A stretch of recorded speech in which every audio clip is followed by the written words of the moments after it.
In the year 1903, deep within the dense forests of North America, a small settlement vanished without a trace.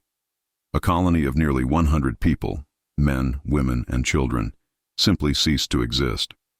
When investigators arrived weeks later, they found homes abandoned, meals still resting on tables, clothing neatly folded in chests. Yet the people who had once filled these cabins and barns were gone. No struggle, no signs of mass departure, just emptiness. But to understand how a colony could vanish so completely, we must first step back into the world at the turn of the century, to the very beginning of the settlement, and the strange hopes and fears that led a group of pioneers to carve out a life in one of the most remote forests of the continent. The early 1900s were years of rapid change.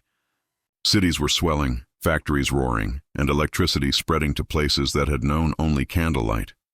Yet even as modernity pressed forward, there were those who longed for the old ways, for simplicity, for purity, for escape from the corruption of industrial life. Religious sects, communal societies, and utopian experiments sprouted across America. Some sought moral purity, others agricultural self-sufficiency, and a few sought something even stranger: isolation from the modern world altogether. The colony that would one day vanish was one such place. It began with a preacher named Elias Granger. Elias Granger was not a wealthy man, nor a particularly powerful one, but he was charismatic. Tall, gaunt, with eyes that seemed always to look past the horizon, Elias preached of a coming storm, a moral decay that would swallow the cities, corrupt the towns, and leave only those who were willing to separate themselves from the world untouched. His sermons drew crowds in small town halls across Pennsylvania and Ohio. "The forest," he would say, "is the last refuge of the faithful. There, among the trees, we will be as our ancestors once were, pure, protected, and forgotten by the evils of men." To some, he was a prophet; to others, a dangerous fanatic. But in 1901, he gathered a following of families who sold their homes, abandoned their farms, and pledged to build a new life under his guidance. The group traveled by wagon, then by rail, and finally by foot, into a region of forest so remote it had no name on most maps. Guides warned them of wolves, harsh winters, and endless miles of trees. But Granger told his followers this was proof they had chosen well. By late summer of 1901, after weeks of cutting paths and clearing brush, the settlers raised the first of their cabins. They called the place Eden Hollow. It was not paradise, but it was theirs. The first year was hard. Supplies were scarce and the soil was rocky. They lived on venison, berries, and what little crops would grow. But slowly a town emerged. A meeting hall, a schoolhouse no larger than a barn, a well dug deep into the earth. The settlers kept records, neat handwriting in thick ledgers, listing births, deaths, harvests. Many of these records would later be found, water-damaged but still legible, inside a metal chest in the abandoned town. From these notes we know the names of some who lived there: the McAllisters, the Rowans, the Kleins, families with children who chased each other between cabins, who attended school under the watch of a young teacher named Miss Abigail Hayes, and presiding over it all was Elias Granger, the preacher-turned-leader who lived in the largest cabin at the center of town. Life in Eden Hollow was simple, but it was not free. Elias imposed strict rules: no alcohol, no contact with outsiders except for trade, no letters sent back to relatives in the cities. They were to cut themselves off entirely from the old world. The Sabbath was kept with rigid devotion. Children were taught scripture before they learned to read. Men rose before dawn to hunt or fell trees. Women tended gardens, spun wool, and prepared meals communally. Punishments for disobedience were harsh. A man caught sneaking whiskey into camp was forced to live alone in the forest for a week. A woman accused of gossip was made to kneel in the square for hours as others passed by in silence. Yet despite the severity, many seemed content. The world outside was growing more chaotic by the year. Inside Eden Hollow, there was order, purpose, and a belief that they were building something eternal. Not all were convinced. A few settlers left within the first year, slipping away in the night. Their cabins were reclaimed, their names struck from records. Elias declared them forgotten and forbade others from speaking of them again. And then there were whispers, accounts found in later journals, hinting at something darker. Strange lights seen in the woods at night, whispers of voices carried on the wind, livestock found dead without explanation. Some believed it was wolves, others believed it was a warning. By 1902, Eden Hollow had reached nearly 100 people. Children were born, crops improved. They built a mill beside a stream and even fashioned a crude clock tower to mark the passing of days. Visitors, rare traders or wandering trappers, spoke of the colony as eerie but impressive. They lived like ghosts among the trees, one trapper wrote, silent, serious, as if the forest itself commands them. Few stayed long. Elias discouraged outsiders from lingering, warning that their presence disturbed the balance. As 1903 dawned, the colony should have been thriving. But the journals tell a different story. Notes grow fragmented, handwriting shaky. One entry speaks of children waking in the night screaming about figures standing at their windows. Another describes a sickness of the spirit spreading among the families, though no physical illness was found. The last record, dated May 1903, is chillingly brief. The forest does not want us here. We hear it at night. We see it in the day. Elias says to remain, but many doubt. If these are my last words, may God remember us. After that, the records stop.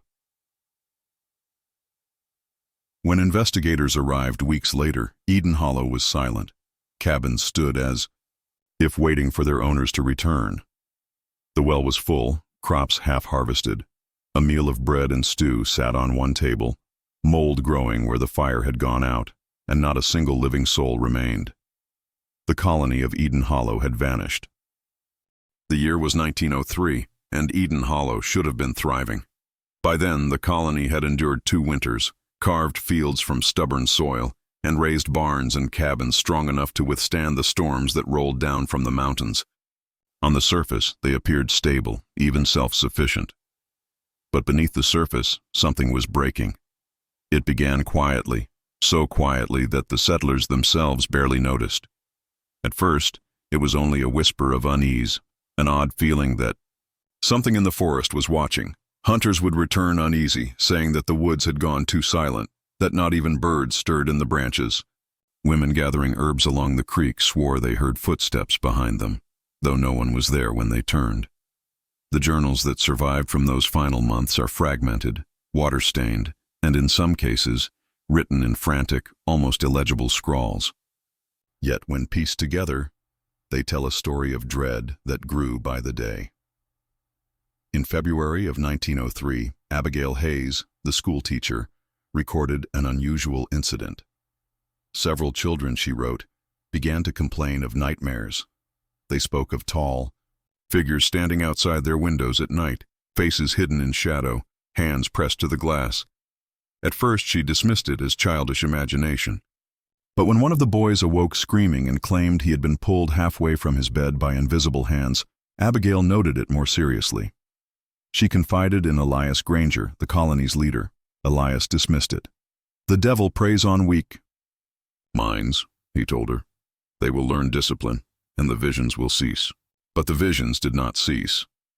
By March, adults too began reporting strange experiences. Hunters claimed that deer carcasses were found neatly arranged in circles, their throats cut, their bodies untouched by scavengers. Others heard voices in the trees, whispering in languages they did not understand. What is striking is that no physical illness was recorded, no fevers, no rashes, no plague. Yet in the colony's ledgers appear repeated references to a sickness of the spirit. Families became withdrawn, refusing to share meals.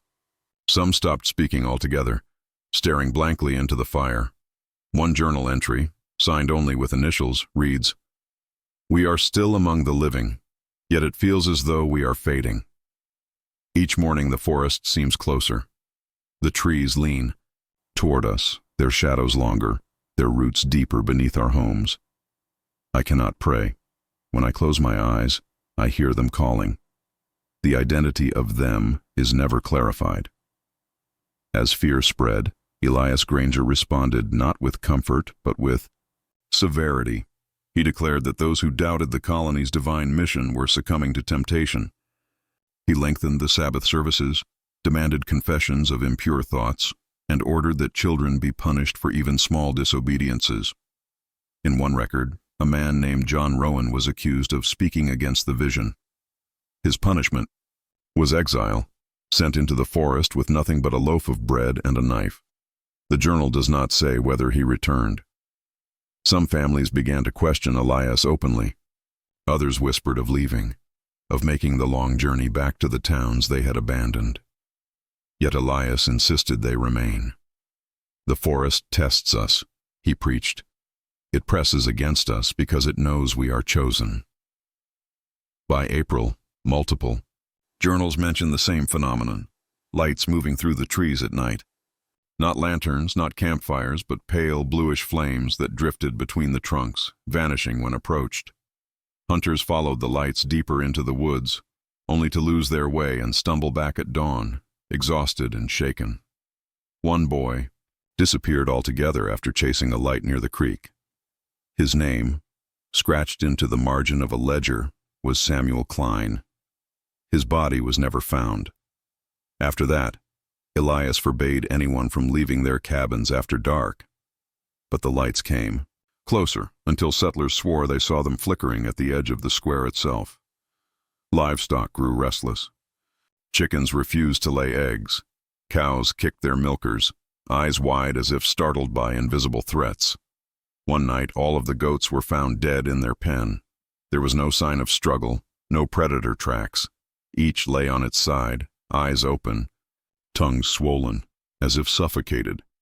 Elias declared it a plague from God, a punishment for the colony's waning faith, but others whispered that it was something else, that the forest had turned against them. Several accounts describe the final weeks in haunting detail. Meals were prepared but not eaten. Bowls of stew left untouched. Bread loaves growing mold before they were sliced. It was as if the settlers had lost not only their appetite but their will to live. In one journal, a mother writes, "My children do not speak. They look at me with eyes that are not theirs. At night, they rise and stand at the door as though waiting for someone to call them.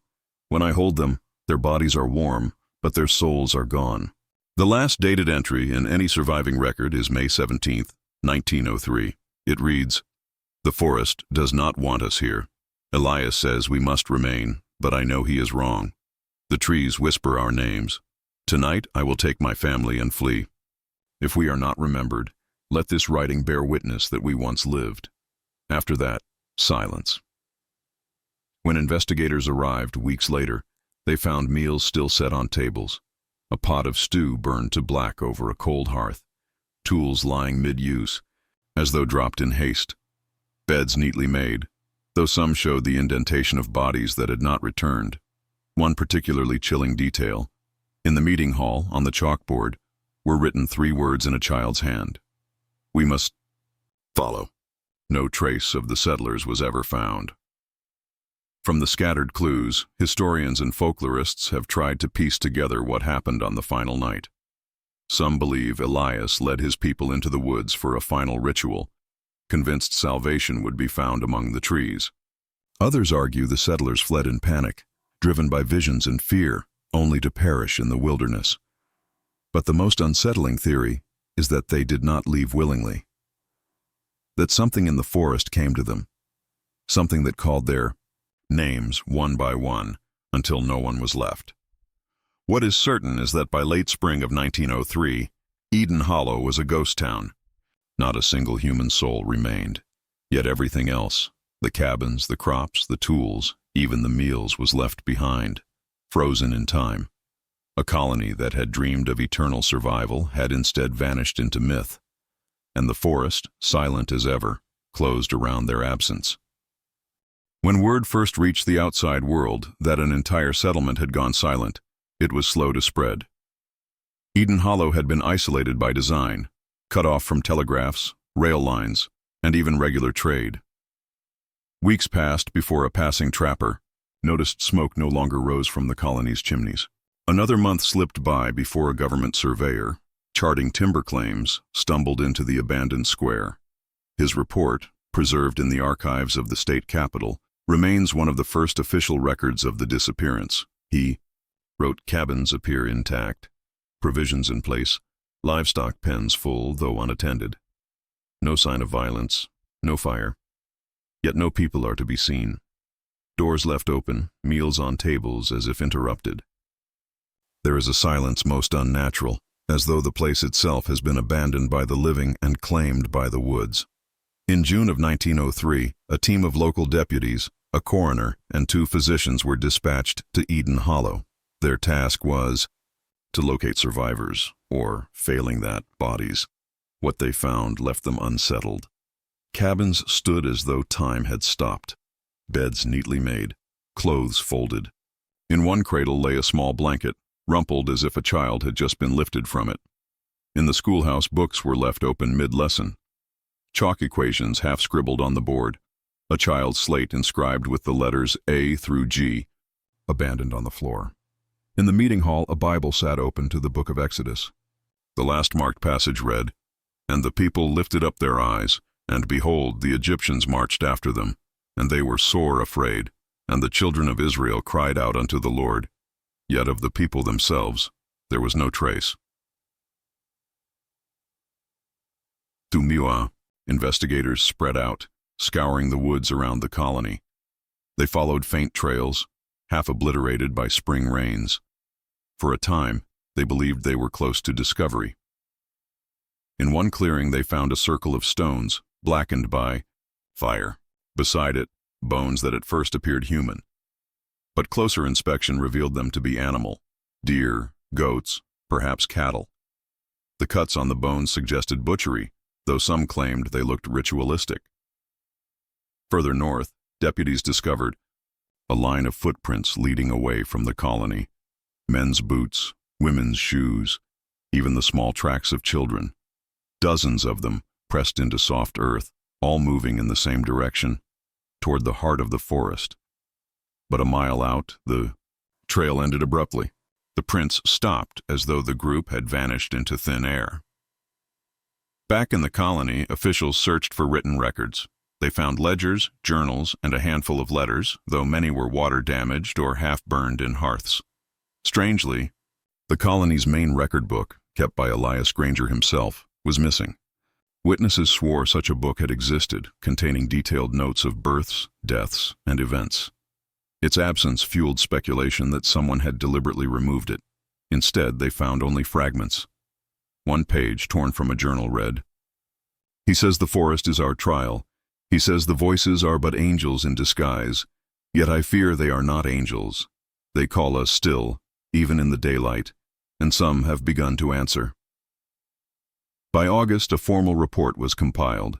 It described Eden Hollow as abandoned under mysterious but nonviolent circumstances. No signs of disease were detected, no mass graves discovered, no evidence of native raids or bandit attacks. The official conclusion was that the settlers had fled deeper into the wilderness, likely perishing from starvation or exposure. But this explanation satisfied few. Local newspapers seized on the mystery. Headlines blared, "Colony gone without a trace," and "Forest swallows 100 souls." Sensational stories followed, some claiming the settlers had been taken by wolves, others that they had joined a cult and wandered into the wilderness to die. But beneath the hysteria, a deeper unease remained. Why had no bodies been found?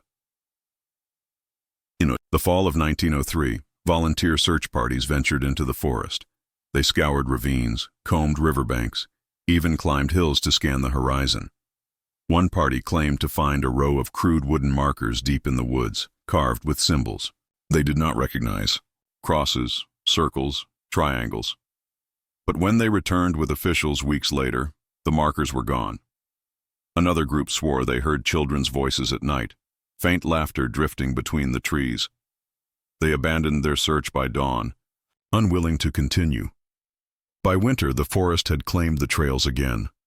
Snow buried what evidence remained. The search was called off. Rumors spread of survivors seen in distant towns. A woman with a haunted look asking for bread. A boy speaking, in riddles, found wandering near the river. But none of these sightings were confirmed.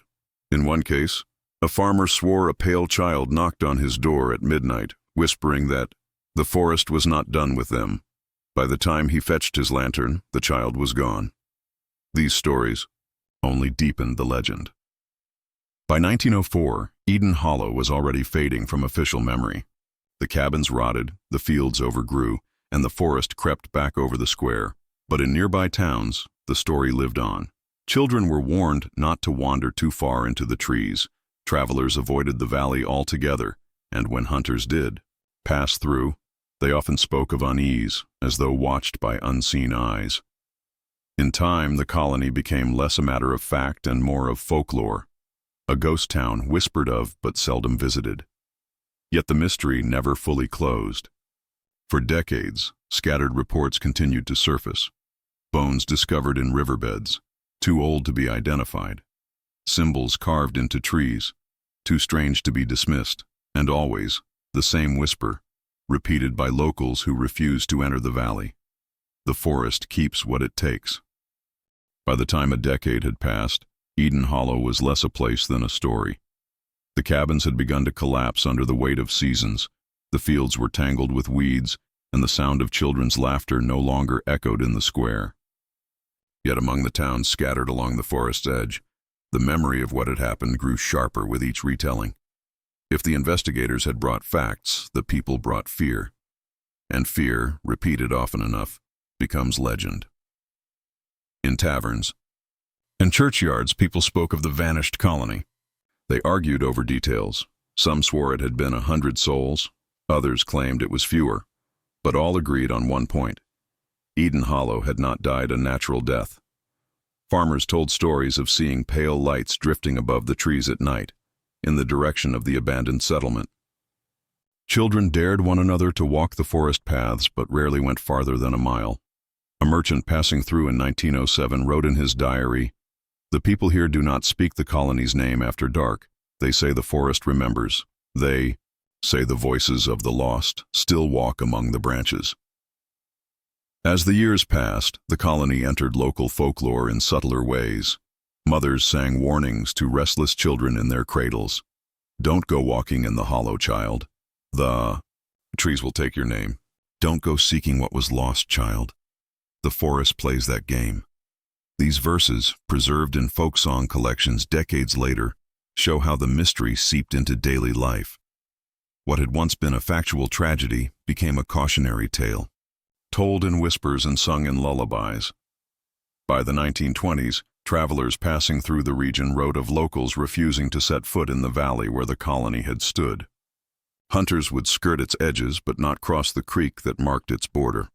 One account describes a group of loggers hired to fell timber near the site. On the first day, their axes rang against trunks. But that night, their camp was disturbed by cries echoing from the darkness, cries like children lost in the woods. By morning, half the men had fled, abandoning their wages. The rest left after finding their tools rearranged in the night, laid neatly in circles around their tents. From then on, the land around Eden Hollow was considered cursed. Central to many legends was the figure of Elias Granger, the preacher who had led his people into the forest. Some said he had struck a bargain with dark forces, trading the souls of his followers for eternal life. Others claimed he had gone mad, leading his colony in a midnight procession into the woods, never to return. A popular tale, told in hushed tones, insisted that Elias still walked the valley, tall and gaunt, his eyes glowing in the moonlight. He was said to knock on cabin doors in nearby towns, asking if anyone would follow him back to Eden Hollow. Those foolish enough to answer, the tale claimed, were never seen again. By mid-century, hikers and curious adventurers who braved the valley often reported strange carvings in the trees, triangles, spirals, and crude faces, gouged deep into the bark. Some insisted these were the markings of the vanished settlers, left behind in their final days. Others believed them to be the work of later visitors, pranksters who sought to keep the legend alive. But one recurring detail gave pause. Many of the symbols were carved so high into the trunks that no ordinary person could have reached them without ladders. Yet no such tools were ever found. In the 1930s and 1940s, as ghost stories gained popularity in pulp magazines and on radio, Eden Hollow became a favorite subject. Writers embellished the tale, adding fictional survivors who told of shadowy rituals and whispered chants. Listeners shivered as voices on the air described cabins where meals never cooled, where laughter could still be heard faintly in the night. Though exaggerated, these stories carried the heart of the truth. A community had vanished, and no one could explain how. Perhaps the most enduring element of the legend was the belief that the forest itself was alive, that it had not merely witnessed the colony's disappearance but caused it. Travelers claimed the trees grew too, close together in the hollow, their branches intertwining like clasped hands. They said the air was heavy there, sound muffled, as though one walked not among plants but inside a living organism. A ranger in 1952 wrote in his log, "It is not the silence that unsettles me, but the way the silence seems to notice. One cannot shake the feeling of being observed, not by man nor beast, but by the woods themselves." By mid-century, parents told their children not just to avoid Eden Hollow, but to heed its story as a moral lesson. Those who strayed from community, who sought isolation, would be consumed by their own hubris. The hollow takes the proud, an old saying went, and the forest remembers the foolish. The colony had moved from tragedy to parable, a reminder of the dangers of turning one's back on the world. Thus the vanished settlement lived on, not in fact, but in fear. It became a place people avoided, a story people whispered, and a warning people carried in their bones. But the truth remained buried beneath the forest floor. And as time passed, as decades turned into generations, Eden Hollow did not fade. If anything, it grew more powerful. For the less one knows of a mystery, the more the imagination will supply. The colony had vanished, but the legend had only begun. By the mid-1920s, Eden Hollow was no longer simply a curiosity. It had become an embarrassment. For the local government, the colony's disappearance was an unsolved mystery that cast doubt on their authority. For church leaders, it was a story that unsettled the faithful. And for businesses interested in the timber-rich valley, it was an obstacle. It was during this time that records began to disappear. When the initial investigators filed their findings in 1903, they included detailed notes, maps of the colony, descriptions of cabins, copies of journals, and fragments of letters. But when researchers decades later requested those files from the state archives, they found them missing. Only a summary remained, a bland paragraph declaring the settlers presumed dead due to exposure, starvation, or voluntary exodus. No mention of footprints that stopped mid-trail, no mention of lights in the forest, no mention of children's writing on the chalkboard that read, "We must follow." It was as though someone had scrubbed the strangeness away, leaving only a bureaucratic shrug. Several men who had been part of the search in 1903 later told their families of unusual discoveries. Odd symbols carved in trees, strange objects buried near the meeting hall. But when they spoke of these things publicly, they were ridiculed or ignored. One deputy, in a letter uncovered by his grandson in 1974, wrote bitterly, "We were told to keep to the facts, but they did not want facts. They wanted silence. They wanted us to say nothing of what we saw. The hollow is not empty. It never was." In 1938, during renovations of the county courthouse, workers discovered a locked metal box sealed within a wall. Inside were water-stained papers, dated from 1903. Among them was a letter written by the coroner who had inspected Eden Hollow.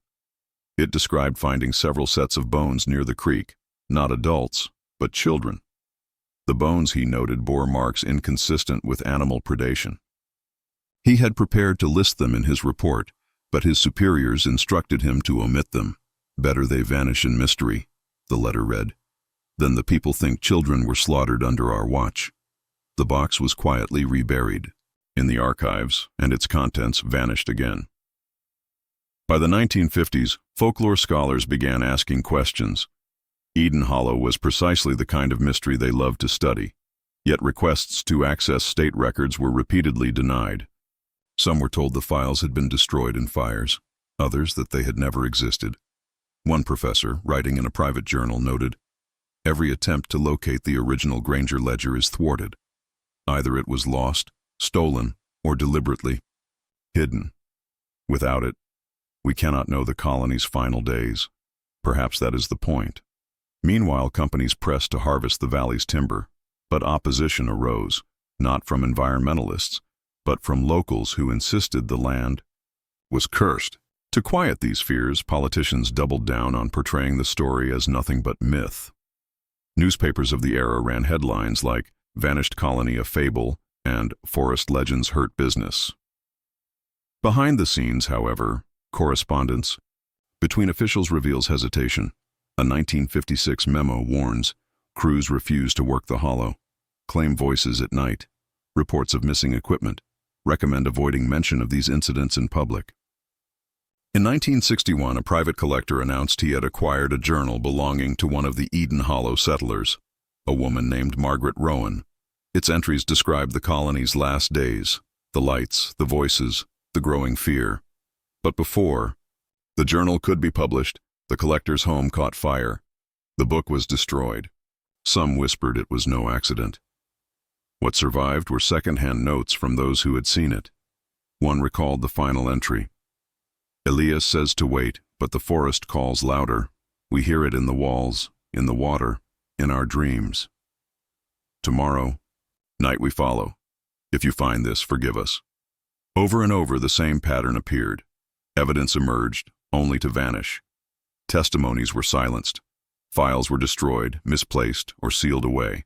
Some believed it was incompetence. Others suspected deliberate erasure, but erasure does not remove truth. It only forces it underground. And underground, truth tends to grow teeth. By the mid-20th century, Eden Hollow was no longer a living memory, but a myth sustained by fragments, half-remembered stories, missing records, and whispers of cover-ups. Yet even as officials tried to bury the tale, the forest kept its secrets, and soon a new generation of researchers would return to Eden Hollow, determined to uncover what others had hidden. By the 1970s, a century had nearly passed since Eden Hollow vanished. For many, it was a ghost story, something whispered in taverns or passed down in songs. But for others, it was an unsolved historical case, a puzzle that refused to fade. A new generation of researchers, folklorists, amateur historians, paranormal investigators, even archaeologists, turned their attention back to the forest. What they found reignited interest and fear in the hollow. In 1972, Professor Harold Baines of the University of Vermont led a group of students into the valley. His goal was not to solve the mystery, but to collect the oral traditions surrounding it. They interviewed farmers, hunters, and elders in nearby towns. The stories they gathered were startling in their consistency. Locals repeated the same images: lights drifting through the trees, children's voices at night, tools left in circles. Many of these accounts mirrored journals from the colony's last days. One elderly woman who claimed her grandfather had joined the original search in 1903 told them, "He said they found the cabins empty, but he never said the place was empty. He said the woods were full of eyes, eyes that didn't blink, eyes that didn't forgive." In 1978, the first archaeological survey of Eden Hollow was conducted. The team expected to find collapsed cabins, rusted tools, and little else. Instead, they uncovered anomalies. Near the remains of the meeting hall, buried beneath a foot of soil, they discovered a circle of stones. The arrangement did not match any known settler practice. Within the circle lay fragments of bone, too small to be cattle, too large to be birds. The bones were burned, brittle, and bore no tool marks. The team filed their findings but avoided speculation, yet privately, some admitted they had been shaken. One graduate student later recalled, "It felt like we had stumbled on something that wasn't meant to be unearthed." The forest closed in around us. Every twig snap felt deliberate. By the 1980s, as public fascination with the paranormal grew, Eden Hollow became a destination for ghost hunters. Teams carrying tape recorders, cameras, and electromagnetic detectors ventured into the valley. The recordings they returned with only fueled the legend. Whispering voices that grew louder when played in reverse. Static bursts that resolved into faint words, "Follow, follow us." Skeptics dismissed these as hoaxes or interference, but believers insisted they were proof the settlers' voices lingered in the trees. One famous broadcast in 1986 played such a recording live on air. The host, shaken, swore he heard a child's voice repeating his own name. In 1991, hikers exploring the overgrown square stumbled on a rusted box wedged beneath a collapsed cabin beam. Inside were scraps of paper, nearly illegible. Conservators pieced together one fragment that read, "He says we must stay, but they call for us to come. The lights wait in the pines. Tonight the children will lead. Tonight the hollow takes us, all." Though authenticity was debated, handwriting experts later suggested it matched known samples from the colony. If real, it was one of the last writings of Eden Hollow. In 2004, renewed interest brought a professional forensic team into the valley. Using ground-penetrating radar, they scanned beneath the soil of the old square. What they found shocked them. Beneath the meeting hall lay a series of anomalies, rectangular voids resembling shallow graves. Yet when excavated, they contained no human remains. Instead, each was filled with stones arranged in patterns, spirals, and intersecting lines. One investigator admitted privately, it was as though they had buried symbols, not bodies, like they wanted to keep something sealed beneath the earth. In 2012, environmental researchers testing the nearby creek for pollutants stumbled on traces of degraded human DNA in the water. The samples could not be linked to any modern population. Though inconclusive, the findings reignited debate. Had the settlers perished near the creek? Had their remains been washed downstream? Others suggested a darker interpretation, that the forest itself had consumed them, returning their essence to the water and soil. In 2019, drone enthusiasts captured footage of the valley at night. As the drone hovered above the square, its infrared camera recorded faint heat signatures moving between the trees. At first, these were dismissed as animals, but analysts noted the signatures moved upright, in patterns resembling human figures. There were dozens of them. When the footage was made public, it spread quickly online, reviving the story of Eden Hollow for a digital generation. Despite modern technology, the hollow remains hostile to visitors. Equipment fails, batteries drain, compasses spin. In 2021, a documentary crew reported waking to find their tents unzipped, their equipment rearranged in neat lines. No tracks were visible around camp. They cut their expedition short. In their final recorded footage, one crew member mutters, "It doesn't want us here. It never did." After more than a century, Eden Hollow is no closer to explanation. The settlers vanished. Records were hidden. Evidence is contradictory. And the forest, as always, offers no answers, only silence. Yet each new discovery, each fragment unearthed, seems less like a solution and more like a warning. Because the closer one looks, the more it seems that Eden Hollow was not abandoned. It was claimed. By the 21st century, Eden Hollow had become more than just a mystery. It was a destination. Journalists, paranormal teams, and even academic researchers entered the valley, each hoping to find the clue others had missed. Most returned shaken, some empty-handed. But a few, venturing deeper into the forest than the settlers themselves had ever dared, uncovered details that deepened the darkness surrounding the vanished colony. In 2008, a group of independent researchers from Maine State University trekked into the northern edge of the hollow. There, hidden beneath decades of moss and undergrowth, they discovered what appeared to be the foundation of a stone structure. It was unlike the wooden cabins of Eden Hollow. The stones were stacked without mortar, fitted with unnatural precision. a square 15 feet across, with a narrow channel running through its center like a crude drain. No records mention settlers building such a structure. Archaeologists suggested it predated the colony. Some whispered it may have been older than the nation itself. What unsettled them most were the carvings on the stones, circles intersected by crosses, repeated over and over. When the stones were documented and compared, scholars noted they matched some of the symbols reported carved into trees near the colony. If true, then the settlers had not invented these markings. They had found them. In 2015, a team of documentary filmmakers filmed inside what they believed to be a collapsed root cellar near the remains of a cabin. Crawling through the narrow, dirt-walled tunnel, they expected only broken jars or rusted tools. Instead, they found shelves carved into the walls, lined with smooth stones, stacked deliberately in rows. On the floor was a single child's shoe, too well preserved to have survived a century without protection. When they brought the shoe out, forensic testing dated the leather to the early 1900s. The laces had been neatly tied. Locals who saw the footage shook their heads. The children led the way, they said.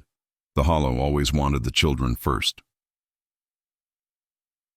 In 2017, paranormal investigators carried sensitive audio equipment into the Hollow.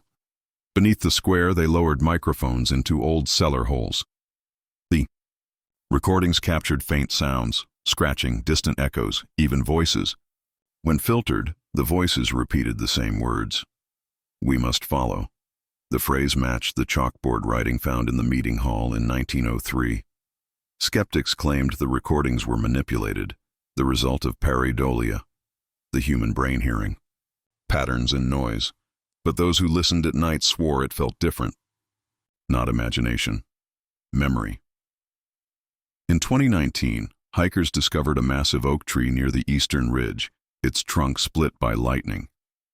Within the hollow of its core, wedged between charred roots, they found scraps of paper. Despite decades of decay, words were still legible. "He says the forest belongs not to us but to them. He says we are guests only, and guests must obey. Tonight the circle is made. Tonight we will follow."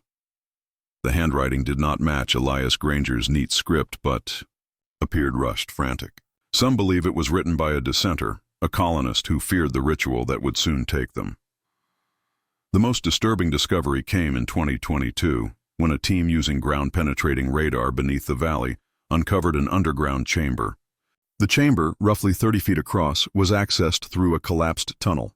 Inside, explorers found remnants of crude benches arranged in a circle.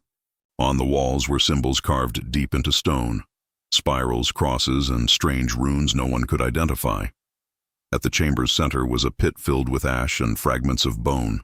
Forensic tests could not confirm whether the bones were human, though some fragments appeared to be from children. When asked, locals shook their heads. "That was not a place for worship," one said. "That was a place for keeping them." Modern researchers often bring sensitive audio recorders into the Hollow. Over and over they report the same anomaly, the sound of movement. Not footsteps, not animals, but something like the creak of bending wood. Yet the trees are still. Some experts suggest this is infrasound, low-frequency vibrations produced by wind and terrain, known to cause unease, nausea, even visions. But if true, Eden Hollow produces these sounds more consistently than any place on record. For believers, the sound is simpler, the forest itself shifting, listening, responding. Perhaps the most chilling discoveries are the names.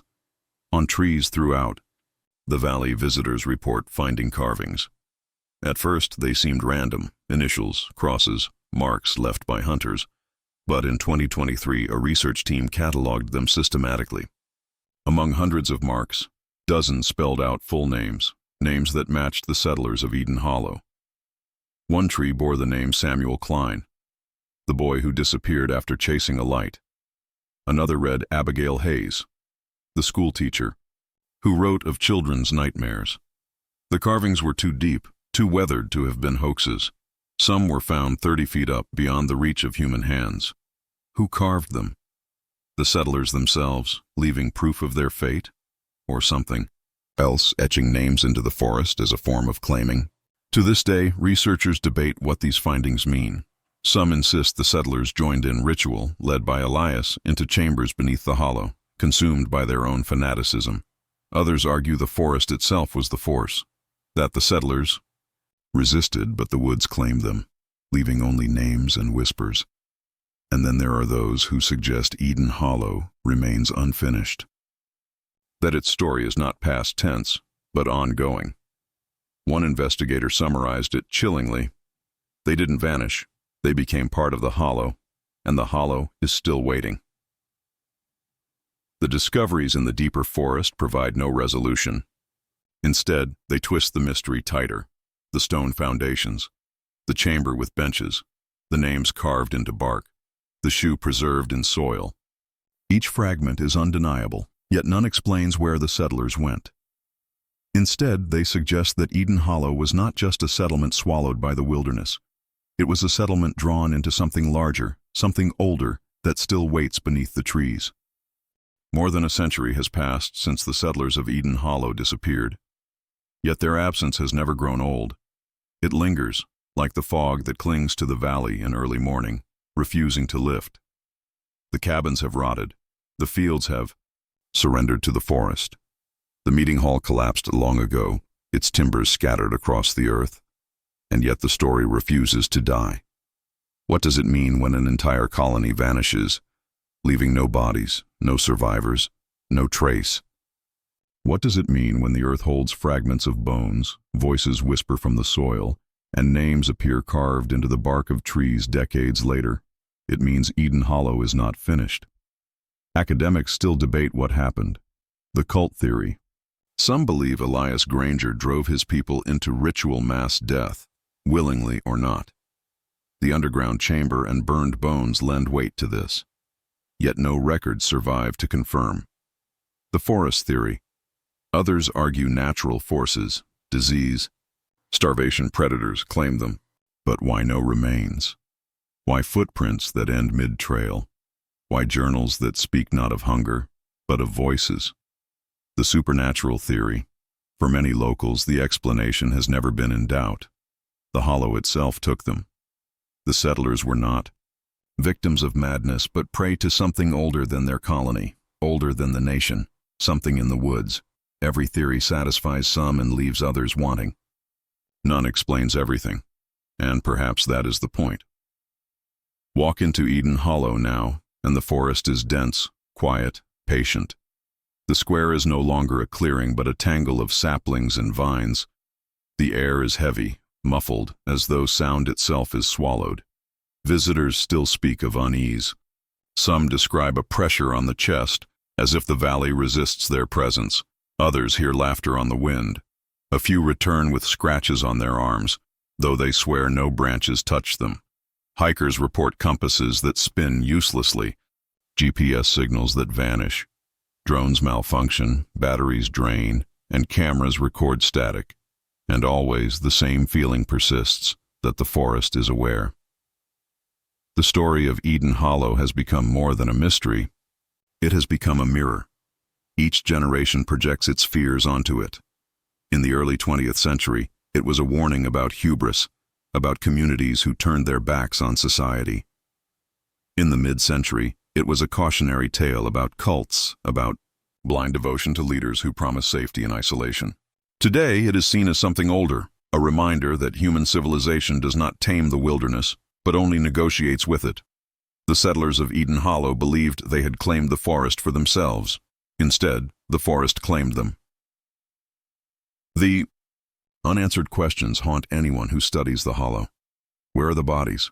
Why were names carved into trees decades after the settlers vanished? Who, or what, kept arranging tools, voices, and bones in deliberate patterns? And why do so many who visit the hollow today return with the same stories, the same whispers, the same visions, the same sense of being watched? A century of investigation has revealed fragments, but never the whole, and so the hollow remains, unfinished. In nearby towns, people still speak cautiously of the vanished colony. Few will enter the valley after dark. Hunters give it wide berth. Children are still warned with lullabies not to wander too far. Some families keep heirlooms, letters, trinkets, scraps of clothing that once belonged to relatives who vanished there. They do not speak of them openly, but they do not discard them either, because Eden Hollow is not history to them. It is family. It is blood. It is a wound that never closed. Perhaps the truest saying about Eden Hollow is the one locals repeat: the forest keeps what it takes. Those words are more than folklore. They are explanation, resignation, warning. They mean that some mysteries are not meant to be solved, that the hollow is not a riddle to be answered, but a boundary to be respected. They mean the settlers are not lost. They are held, and perhaps, even now, they are waiting. If you stand in the valley at dusk, the silence is heavy. The trees sway, though no wind moves them. The creek gurgles, but faintly, as if from far away. Look closely, and you might see faint marks on the trunks, names scratched deep, old but sharp. Listen carefully, and you might hear laughter in the distance, or weeping, or the soft shuffle of many feet. And if you stay too long, you may find your own name waiting for you, carved into bark you never touched. Because Eden Hollow is not finished, and some stories do not end. They wait.